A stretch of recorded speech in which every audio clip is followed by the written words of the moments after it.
like a lot of let's say the planet that we are, planet, it says what 13 billion No, years that's old. that's the age of the universe. We're 4.5 billion. 4.5. Okay, yeah. So that's why I say our February is a even It's a blip. smaller than a blink. But a time is a construct for man only. It's used Yeah, for us to measure things by. The rest of the universe could care less.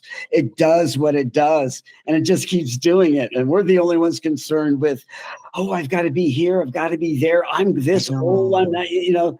So Yeah. the construct of time as we use it puts a lot of stress on us. Yes, because after I start meditation in the morning, first thing I wake up is meditation.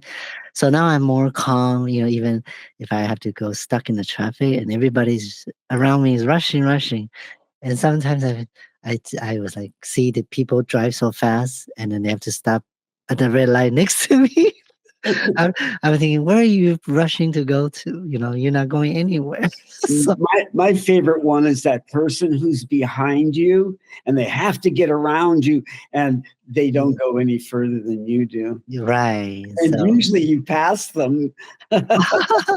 I know, and it's funny that the gas price right now is so high Ugh. again, and then but there's some, those how should I say, ghetto car, or they like to flow it and then make that noise. I'm thinking, okay, don't complain about you have to go pay high gas price because you're wasting the resource doing that.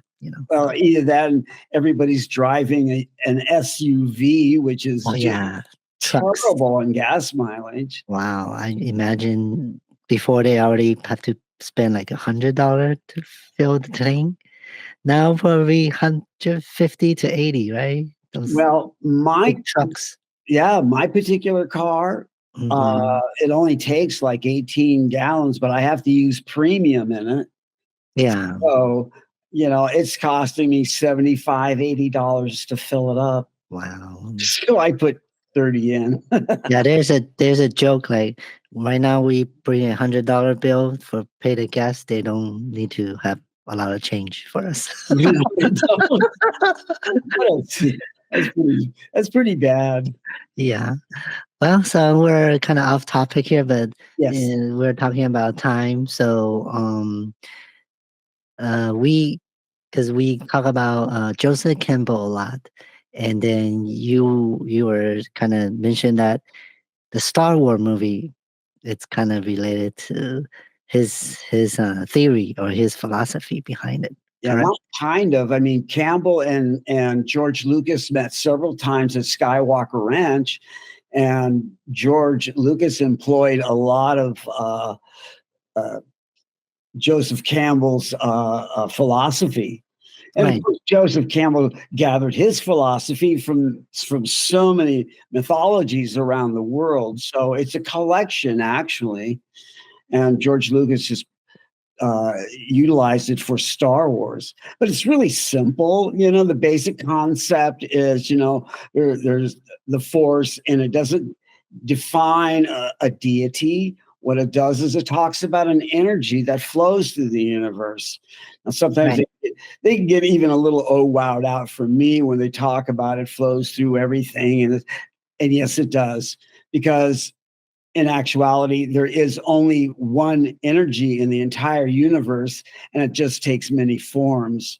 And so, yeah, it's all flowing through uh, everything. So we Yeah. are all connected. I mean, you can't that just is the way it is, Right. Uh-huh.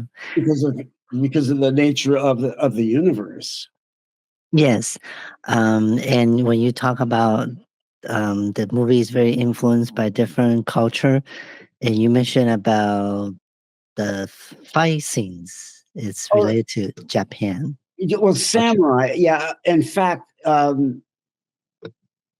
I would say that all of their laser lightsaber fights are just, if you watch any of the Kurosawa samurai movies, you'll see that it's just a total borrowing of that. The stance and everything, how they move, and it's almost like a dance. Yeah. Yes. Um, so and George Lucas wasn't the only one. There were several Kurosawa movies that Clint Eastwood Mm. brought Oh, to yeah. the screen with it. Well, yeah, the director Sergio Leone. A Fistful of Dollars is an English version or English speaking version of the movie Yojimbo, and there's a couple of more that are like that. But it's interesting, and of course, uh, Clint makes no hesitation to tell everybody exactly what they did. Yeah, and I also real thinking the character, let's say Yoda, it's like a master. It's like like an Asian sensei type of figure or character. Asian, in most disciplines, whether it be Eastern or Western, you have a mentor, and so whatever you call him, uh, more often in the East, you would call your mentor master. In the Hmm. West, we don't do that as much. I you think some now do Well, the it's the incorporating right, of the Eastern into the Western. We're, right. we're we're becoming a little more homogenous instead of quite so bifurcated. Them and us. And I think as the world blends, we're going to see that, Yeah. and other cultures' mythologies will creep into ours. Hmm. Yes, it's. I remember growing up, everything from America is a wow, McDonald's and KFC at the time. Yeah. Uh, those are not quite as spiritual as I like to I think. know, but I'm just saying the No, influence between the cultures and like we mentioned about the pyramids last time that intertwine with the different culture, different geographics. right, the Central American Right, people, right, and the Egyptians, they share the same design, effectively. right. Yeah, and even in the ancient world, see that just kind of reinforces that whole idea that we are all connected, and you can't get Hmm. away from it. Even in a time and a place where there's no internet, there's no telephones, there's no way to instantly Hmm. communicate with another culture. Somehow it keeps happening, and it's been happening throughout the ages. And it's migration, you Hmm. know. Hmm. Uh, Yeah. So the Star Wars movie has some sort of migration, different planets. Had different, I should say, beings. yeah, The different figure. Yeah, and some of it's very cartoonish, and some of it's not. yeah, very. How do you say that? Cyber, cyber. Half human, half animal, some sort. Oh, Yeah, right, right, right. yeah. So it's very interesting. And the movie was made in what 1970s, right? Well, Before, the first movie was made, I believe. Well, it came out in 1977. yeah, I saw it at Man's Chinese Theater on this gigantic screen, and yeah. THX 11 sound was first introduced. And I was sitting there and under the influence of some pretty good smoke. Okay. And this Star Cruiser came over, it just came out. And I never thought the thing would end. It just kept going. And that hooked me. I was like, done forever. I didn't care what the rest of the movie was. I'm like, wow. I see. Well, I heard this like in the beginning, people thought this is a movie for kids, but then it turned out to be, it's more broad than just kid for kids. Well, I think the storylines are for adults, Right. and that like R2D2 and C3PO are thrown in for the kids to attract them to bring them and to the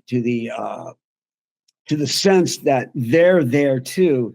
So I Mm-hmm. think Lucas did a great job of incorporating so many things into this movie. Like you say, it's really written for adults, but bringing the kids. And I think what happened is after the first three, Mm-hmm. then the other ones, the prequels, they were more for kids Okay. because I don't know. They to me they weren't as good, and the storyline gets uneven in a lot of. And I'm such a perfectionist, and I can't let go of that. And when the Okay. storylines don't match up, it's like, oh god, I can't stand this. Yeah, it's kind of funny that I don't mind saying this, but I n- I just recently watched Star Wars, the whole thing. Like what all? Because I think was my thinking was in the very beginning. I'm not really into too sci-fi, like Star Trek. I had never seen any Star Trek, so I was thinking, okay, Star Wars just so sci-fi, it's not too realistic. But then somehow was this like 2016. I just watched the first one, so So now, when you say the first one, which one was that? Is the after? first one that released. So Okay, so that was yes, I watched based on the release timeline, not the story. because that's actually chapter 4, as you know. Yeah, Okay, yeah. But to me, those A New Hope, The Empire Strikes Back, and The Return of the Jedi are just they're some of the greatest movies ever made. And for me, The mhm. Empire Strikes Back is probably one of the greatest movies ever made on so many different levels. Yeah. I've been saying this like all the movies that's been out. I feel it's sci-fi maybe in the past, and it's become a documentary in a sense. Looking back. Yes, So like the all three the trilogy you just mentioned. What is it? The Hope, A New New Hope, A New Hope, New Hope, Empire Strike Back, and then Return of the Jedi. yeah, that just sound like the politic we have, starting from Trump, Biden, and then it's funny. Everything folds in together. Nothing ever changes. People think, I know we're getting off topic for a moment, but people think Yes. that the United States is like the government's so corrupt. I want to tell you, Hmm. the first Congress was as corrupt then as the Congress today. There's Yeah. no difference. Yes. The only difference is that there's more money involved, but Uh, it's just as corrupt from the day it began. yeah. Well, to me, I feel it's because right now we have social media and we have different people can do something like podcasts. So there's a lot of different opinion, voices, and information compared to back then. Well, That's that's true, but yeah. what I'm talking about is the behavior of Congress itself, the Hmm. graft, all the backbiting, the fighting, everything that goes on internally Hmm. happened in the first Congress as it does today. Yeah. It's like, Eh, well, the more things eh, change, the more they stay the same. yeah, we didn't really get too off the topic because the dark side on Star Wars kind of just represent what you Exactly. just said. So, But what I was going to say is mhm, the Star Wars movies were based on mythologies, yes, different mythologies. There's a couple of mythologies drawn in to complete the whole picture, right. but mythologies are what guide us as people through our Hmm. lives. And one of the things that I see today is that people are getting their mythologies more from movies Hmm. and from books or new mythologies being provided because we've been writing on the same mythology for quite a long time. And Okay. that's basically the Percival theory, where the young individual suffers a hurt and then spends his life trying to mend that wound. And then when he does, that's basically getting the Holy Grail, Yeah. taking it back to where it belongs. And that's Mhm. the journey. And that's one of the things that Joseph Campbell writes about. It's called The Hero of the Thousand Faces. Okay. It's the hero complex in our society and mythology